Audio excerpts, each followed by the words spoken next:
नमस्कार दोस्तों जंतर मंतर का जो प्रोटेस्ट हुआ था उसकी सुगबुगाहट आपको देश के अलग अलग हिस्सों में देखने को मिलेगी। स्पेशली सोशल मीडिया में आजकल झारखंड के बारे में काफी चर्चा हो रही है और बताया जा रहा है कि वहां पर भी बड़े स्तर पर जंतर मंतर जैसा प्रोटेस्ट हो रहा है। हजारों की संख्या में जो लोग हैं वो सड़कों पर हैं, डिमांड कर रहे हैं कि सही तरीके से एग्जाम कराया जाए। आप देख सकते हो खबर, thousands March with constitution, Jharkhand witnesses massive student agitation over JPSC exam leak. तो ये मामला है क्या, झारखंड में ये मामला कैसे आ गया, उसमें क्या दिक्कतें हैं, स्टूडेंट्स की क्या डिमांड है, वो सब कुछ मैं आपको बताऊंगा। चलिए आगे बढ़ते हैं, लेकिन उससे पहले आप सबको बता दूं, आप में से जो भी लोग यूपीएससी की तैयारी कर रहे हैं, स्टडी आईक्यू के साथ जुड़ सकते हैं, जहां पर प्रीलिम से लेकर इंटरव्यू तक पूरी तैयारी हम कराते हैं। यहां पर आपको मेंटरशिप, टेस्ट सीरीज, रिवीजन सब कुछ मिलता है। बस आपको यूज करना है ये कोड अंकित लाइव, लिंक कमेंट सेक्शन में मिल जाएगा। अगर आपको कोई भी डाउट है, प्रॉब्लम है बैच को लेकर, ये फोन नंबर दिया है, इस पर कॉल करिए, मेरी टीम आपको अच्छे से गाइड कर देगी। चलिए शुरुआत करते हैं। सबसे पहले बैकग्राउंड समझते हैं। देखिए,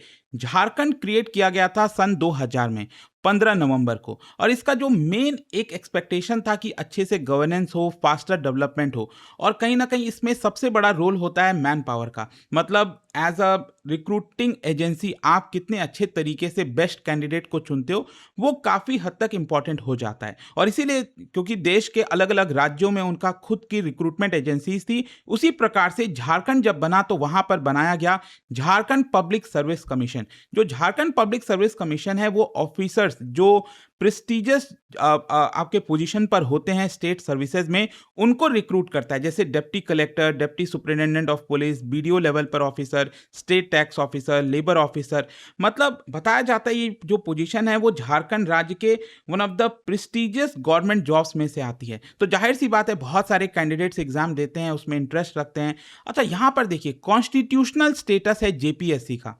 जैसे देश के अलग अलग राज्यों में उनकी जो रिक्रूटमेंट बॉडी है, उसी प्रकार से जो जेपीएससी है वो भी आपका आर्टिकल 315 से आर्टिकल 323 के अंदर में आता है। और उसका जो मेन फंक्शन है वो यही है कि सिविल सर्विसेज एग्जामिनेशन को अच्छे से कंडक्ट कराया जाए, ऑफिसर्स को रिक्रूट किया जाए, गवर्नमेंट को रिक्रूटमेंट पर एडवाइस दिया जाए, यहां पर अपॉइंटमेंट फेयर तरीके से हो उसको इंश्योर किया जाए, और मेरिट बेस्ड सिलेक्शन होना चाहिए, इसको इंश्योर करना। और क्योंकि ये कॉन्स्टिट्यूशनल बॉडी है, तो अगर इसके खिलाफ कोई भी आरोप लगता है तो जाहिर सी बात है लोगों का जो भरोसा है वो टूट सकता है। जैसे यूपीएससी की जब हम बात करते हैं, एक कॉन्स्टिट्यूशनल बॉडी है, तो यहां पर इंपॉर्टेंट हो जाता है कि वो सही तरीके से रन करें। अच्छा, यहां पर अब क्वेश्चन ये आता है कि अभी प्रेजेंट जो कंट्रोवर्सी है वो क्यों ट्रिगर हुई है। बेसिकली अभी वाला जो ट्रिगर हुआ है वो हुआ है because of 14th combined civil services जो एग्जामिनेशन हुआ था 2026 में जेपीएससी के द्वारा कंडक्ट कराया गया था। और ये कंट्रोवर्सी प्रीलिम्स एग्जाम के बाद ही सामने आ गई। जैसे यूपीएससी में भी प्रीलिम्स मेंस इंटरव्यू होता है ना, सेम उसी प्रकार से वहां पर भी जो प्रीलिम्स का एग्जाम हुआ, जो पहला स्टेज हुआ, उसी के बाद ये कंट्रोवर्सी सामने आ गई। स्टूडेंट्स के द्वारा क्या यहां पर ऑब्जेक्शन किया जा रहा है, मैं आपको एक एक करके बताता हूं। सबसे पहले बोला गया कि कैटेगरी वाइज जो कट ऑफ है वो पब्लिश ही नहीं हुआ। नॉर्मली क्या होता है कि जो रिक्रूटमेंट कमीशन है वो जब भी यहां पर सपोज रिजल्ट डिक्लेयर करती है, तो यहां पर जनरल कैटेगरी का कट ऑफ कितना है, ओबीसी का कट ऑफ कितना है, एससी एसटी ईडब्ल्यूएस का कट ऑफ कितना है, तो वो आपका पब्लिश किया जाता है। स्टूडेंट्स का आरोप है कि यहां पर कोई भी ट्रांसपेरेंसी नहीं रखी गई है और ना ही कोई किसी प्रकार का जो कट ऑफ है वो बताया गया हमें। दूसरा है मेरिट लिस्ट को लेकर कंट्रोवर्सी। जब भी यहां पर स्टूडेंट्स के रोल नंबर मेरिट लिस्ट में आते हैं कि आप मेंस एग्जाम दे सकते हो, तो वो जो पर्टिकुलर मेरिट लिस्ट पब्लिश की जाती है उसमें कॉन्स्टिट्यूशनल जो मेंबर्स हैं, जो जेपीएससी के मेंबर्स हैं, उनके सिग्नेचर होते हैं। लेकिन इस बार वो सिग्नेचर मिसिंग था, तो अगेन ट्रांसपेरेंसी का मामला आ जाता है। तीसरा ओएमआर शीट का एलिगेशन है। मतलब कई इमेजेस सर्कुलेट हो रहे हैं सोशल मीडिया में जिसमें बताया जा रहा है कि जो स्टूडेंट्स हैं उनका कहना है कि कुछ ऐसे कैंडिडेट्स हैं जिन्होंने कम क्वेश्चन अटेम्प्ट किया है, उनको मार्क्स कम मिलने चाहिए, फिर भी उनको मेंस एग्जाम के लिए सेलेक्ट कर दिया गया है। मतलब इसमें कुछ बड़ी धांधली हुई है, कुछ बड़ी गड़बड़ी हुई है, जिसकी वजह से जो जेन्युइन स्टूडेंट्स हैं वो यहां पर सफर कर सकते हैं। ध्यान रखिएगा, ये सारी चीजें आरोप हैं।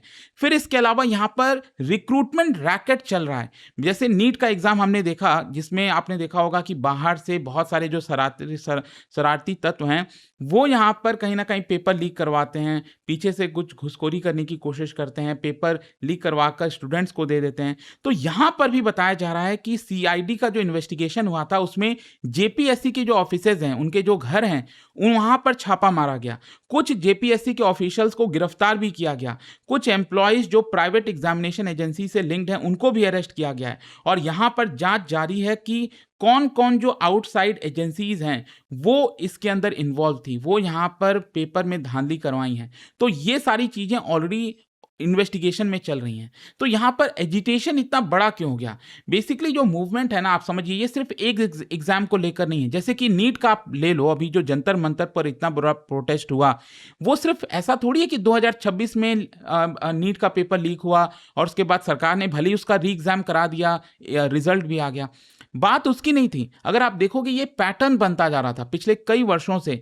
2024 में हमने इतना बड़ा लीक देखा। तो बार बार ये जब चीजें रिकर होती हैं ना, तो लोगों का गुस्सा टूट जाता है कि भाई हम कब तक इन सब चीजों को झेलेंगे। तो वही चीज आपको झारखंड में भी देखने को मिलेंगे। स्टूडेंट्स का आर्गुमेंट यह है कि पिछले 2 दशक से झारखंड में सही से एग्जाम हो नहीं पा रहा है। उनका कहना है कि जो रिक्रूटमेंट है बार बार डिले होता रहता है। बताया जाता है कि अभी एग्जाम होगा, फिर डिले करते करते जो सोचिए स्टूडेंट का जो जीवन है वो कितना खराब, पूरा जो समय है वो खराब हो जाता है। जो रिजल्ट्स हैं उनको बार बार कोर्ट में चैलेंज कर दिया जाता है, तो अगेन रिजल्ट आने में डिक्लेयर प्रॉब्लम होती है। फिर आंसर की अगेन डिस्प्यूट हो जाता है। पेपर ये है, आंसर दूसरा होना चाहिए लेकिन जो ऑफिशियल आंसर है उसमें कुछ और ही लिखा हुआ है। इंटरव्यू मार्क्स काफ़ी कंट्रोवर्शियल होते हैं कि घुसखोरी हुई है, पीछे से पैसे दिए गए हैं। फिर इसके अलावा रिजर्वेशन का भी इशू बार बार आता ही रहता है।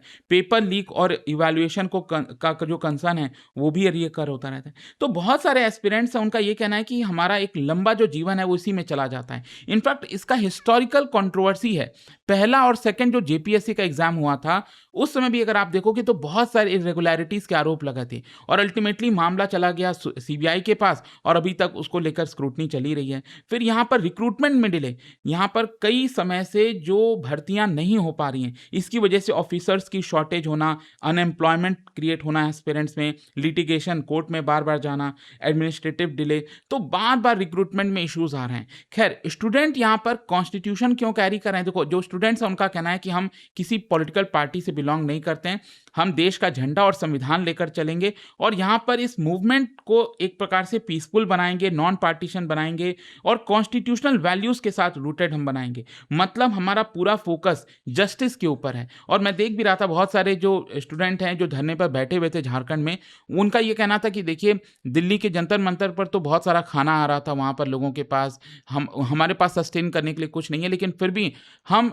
इस प्रदर्शन से पीछे नहीं हटेंगे, अपना हक लेकर आएंगे। तो ये सारी चीजें आपको देखने को मिलेंगी। और देखिए क्या है ना, ये जो पूरा मूवमेंट है वो काफी इमोशनली पावरफुल हो गया है, क्योंकि एक कैंडिडेट का जीवन देखो, वो 4 से 8 साल तक प्रिपेयर करता है। 4 से 8 साल मतलब अपने यूथ का एक जो प्राइम होता है ना, एनर्जी उसके पास होती है, वो पूरा समय अपना इसमें दे देता है। प्राइवेट जॉब छोड़कर आता है, कई बार कोचिंग हब जो है वहाँ पर रीलोकेट होता है ताकि पढ़ाई कर सके। जो फैमिली अपना पूरा सेविंग है वो स्पेंड कर देती है रहने में, खाने में, कोचिंग को पैसा देने में। मैरिज पोस्टपोन हो जाता है और अल्टीमेटली पता चलता है कि एक मतलब 29-30 साल का हो गया और अभी तक एग्जाम का कुछ पता नहीं है। तो जो एग्जामिनेशन बार बार कैंसिल होते हैं, कॉम्प्रोमाइज होते हैं, तो उसका इतना बड़ा जो लंबा समय है वो फालतू में चला जाता है, व्यर्थ चला जाता है। जो कैंडिडेट्स हैं उनका एज काफ़ी ज़्यादा हो जाती है, फाइनेंशियल हार्डशिप आ जाती है, मेंटल स्ट्रेस बढ़ जाता है। तो ये सारे प्रॉब्लम, और इसीलिए जो स्टूडेंट्स हैं वो काफ़ी इमोशनली चार्ज हो रखे हैं इस समय। खैर, इसको लेकर इन्वेस्टिगेशन भी चल रहा है। मैं आपको बता दूं, झारखंड गवर्नमेंट ने जो सीआईडी है, जो स्टेट के अंडर में ही आती है, उनको इन्वेस्टिगेशन के लिए बोला है। कहा है कि आप एक एसआईटी फॉर्म करिए, रेड करिए जहां करना है, अरेस्ट करिए, एग्जामिनेशन के अंदर जितने भी ऑफिशियल्स का रोल है, प्राइवेट एजेंसीज का रोल है, उसको देखिए। जो स्क्रूटनी करनी है, जो भी कंप्लेंट्स आ रहे हैं, चाहे वो ओएमआर शीट को लेकर हो, जितनी भी चीज़ें हो, पहले की भी जो एग्जामिनेशंस को लेकर कंप्लेन आई हैं, इन सब की यहाँ पर जांच करिए। लेकिन स्टूडेंट्स की डिमांड क्या है? स्टूडेंट्स का ये कहना है कि देखिए, अगर एग्जाम कॉम्प्रोमाइज़ हुआ है तो पहले आपको उसको कैंसिल करना चाहिए। जैसे कि नीट का एग्जाम कैंसिल हुआ, फिर उसके बाद फ्रेश एग्जामिनेशन सही तरीके से प्रॉपर सुपरविजन में होना चाहिए, ट्रांसपेरेंसी होनी चाहिए ओएमआर शीट को लेकर, आंसर की को लेकर, कैटेगरी वाइज कट ऑफ को लेकर, इवैल्यूएशन मेथड कैसे हो रहा है उसको लेकर। फिर इंडिपेंडेंट इन्वेस्टिगेशन की हम मांग करते हैं। सीबीआई इंक्वायरी होगी तो बेटर होगा, मतलब क्योंकि सीआईडी जो है वो इंक्वायरी करेगी कि वो तो स्टेट गवर्नमेंट के अंडर में ही आती है, तो अल्टीमेटली सीबीआई को करना चाहिए। इससे ज़्यादा भरोसा स्टूडेंट्स का होगा और पनिश करना चाहिए, स्ट्रिक्ट पनिशमेंट। जितने भी ऑफिशियल्स, मिडिलमैन इसके अंदर शामिल थे, उनके ऊपर सख्त कार्रवाई होनी चाहिए। अच्छा, जो पेपर लीक है वो भारत में आप देखोगे, it's not just about Jharkhand, Jharkhand. अगर आप देखिए चाहे वो सेंटर में हो, अलग अलग राज्यों में, अभी पंजाब को लेकर भी आपने देखा कितनी ज़्यादा चर्चा चल रही है। इनफैक्ट जो कॉकरोच जनता पार्टी है उनसे भी सवाल पूछा जा रहा है कि आप जंतर मंतर पर तो बैठ गए, आप पंजाब कब जाओगे, झारखंड कब जाओगे। तो ये सारी चीज़ों को मांग हो रहा है। तो यहाँ पर जो पेपर लीक है वो सिर्फ एक जगह की समस्या नहीं है, पूरे देश भर की समस्या है।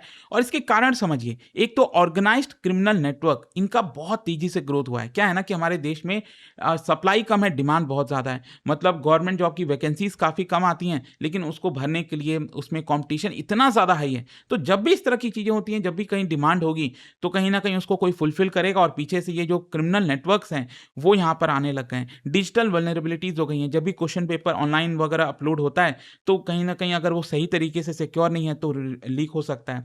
आउटसोर्सिंग हो रहा है, जो गवर्नमेंट बॉडीज़ हैं, वो अपना काम करने के बजाय प्राइवेट एजेंसीज को काम दे रहे हैं, जैसे कि एक जगह से दूसरे जगह ट्रांसपोर्टेशन कराना है।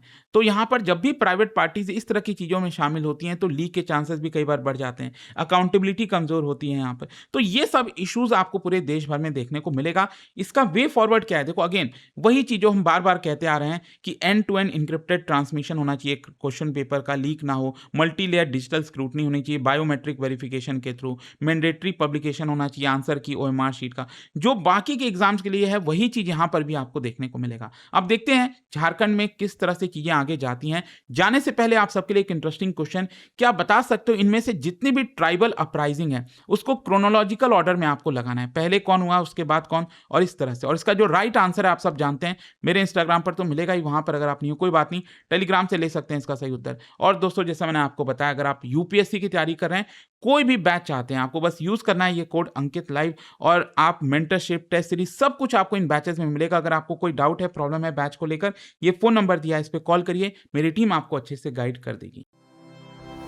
स्टडी IQ IAS, आपका सिलेक्शन हमारा मिशन।